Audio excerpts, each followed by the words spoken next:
To date, the Ducati Monster stands as the Bologna-based brand's longest-running line. Many argue that with the introduction of the Monster for 1993, the motorcycle world changed forever. Upright performance and superbike lineage without the demands of a true superbike, the Monster catered to many. For 2017, we witness another evolutionary step for the Monster 1200, which was launched at EICMA, Milan Motorcycle Show. This time the Monster 1200 and 1200S undergo substantial updates with a focus on ergonomics and handling, which encourages a return to form for the naked sport bike. Until we get some seat time, we'll settle for the following fast facts. 1. The 1198.4cc Ducati Stretta 11°L twin is getting more power. In recent years, Ducati has remained consistent when it comes to engine performance between its base and S models, and this tradition continues. Both the Monster 1200 and the 1200S are claiming 150 horsepower at 9,250 RPM and 93.1 feet/pounds of torque at 7,750 RPM. For the consumer, that means that you won't have to sacrifice performance if you opt for the base model, which is always a huge plus. The 2017 model is 15 horsepower over the 2016 base M1200, and 5 more than the 2016 Monster 1200S. In addition, 3 riding modes are available: Sport, Touring, and Urban. Each mode can be customized based on rider needs. 2. The Monster 1200 and 1200S single-quote torque is down low, where it counts. Monsters have always been about one thing: torque. Although not a massive increase above last year's models, Ducati has claimed that over 70% of its torque is made below 5,000 RPM. That fact alone has us itching to get aboard the new 1200. 3.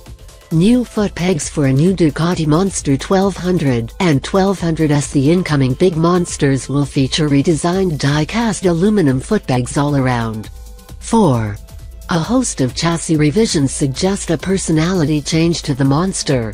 The 2017 Monster 1200 and 1200S receive significant updates to the chassis and dimensions. On paper, all of this looks incredibly promising. The Monster 1200 has a shorter wheelbase at 58.46 inches, most likely thanks to the updated aluminum swing arm.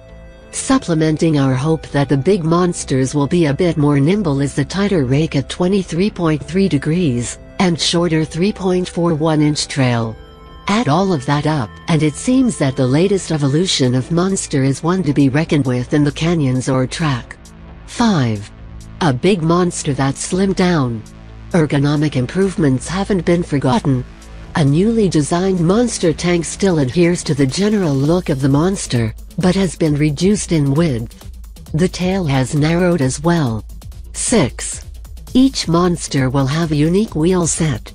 The base model Monster 1200 comes equipped with 10-spoke alloy wheels, while the 1200S makes use of Y-shaped 3-spoke wheels with S graphics. As of now, it's unclear whether there is a weight difference between the two.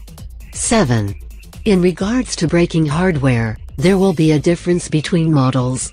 The Monster 1200 used dual 320mm semi-floating rotors with Brembo M4.32 calipers up front, and a single 245mm rotor out back with a single caliper. As for the 1200S, it features 330mm semi-floating discs with Brembo M50 calipers lifted off the 1299 Panigale. In either case, you'll get an impressive amount of braking power. 8.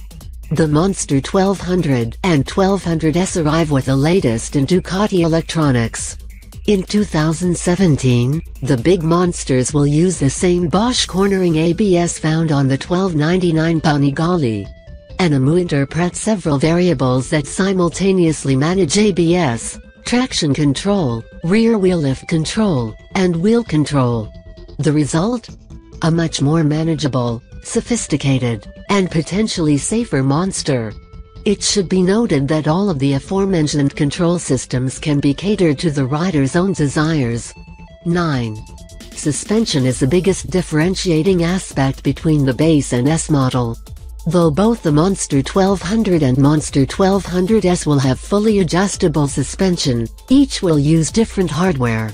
The base 1200 arrives with 43mm Kayaba forks versus the 1200S single quote 48mm Öhlins fork, and the base will utilize a Sachs monoshock versus the Öhlins monoshock.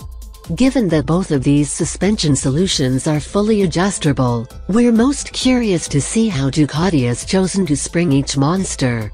We suspect that the 1200S, due to its sportier suggestions, may be sprung for those who don't want a leisure cruise.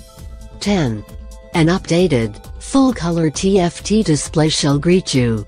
Aside from undergoing a thorough overhaul, the TFT display features 3 configurations known as Core, Full, and Track. Of course the data changes for each configuration, but what's different is the gear indicator and fuel gauge on the 1200, something that wasn't available prior to 2017. 11. The 1200S will make use of the coveted daytime running light (DRL). This is one aspect where the 1200S is on its own. In 2017, the 1200S will feature the Ducati DRL system, which is said to ensure visibility while out on the road. In contrast, the base Monster 1200 arrives with an LED headlight that doesn't drastically deviate in terms of design qualities. 12. The Monster 1200 prices remain relatively unchanged. The base Monster 1200 only available in red carries an MSRP of $14,695.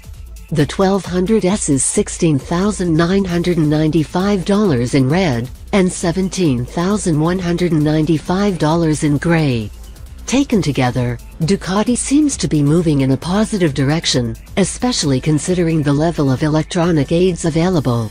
Even more so, the chassis and ergonomic changes have the potential to be game-changing for the big Monster as well. Personally, I'm quite excited about all of this. For now, let's pass it on to the reader. What was the most surprising change in this lineup?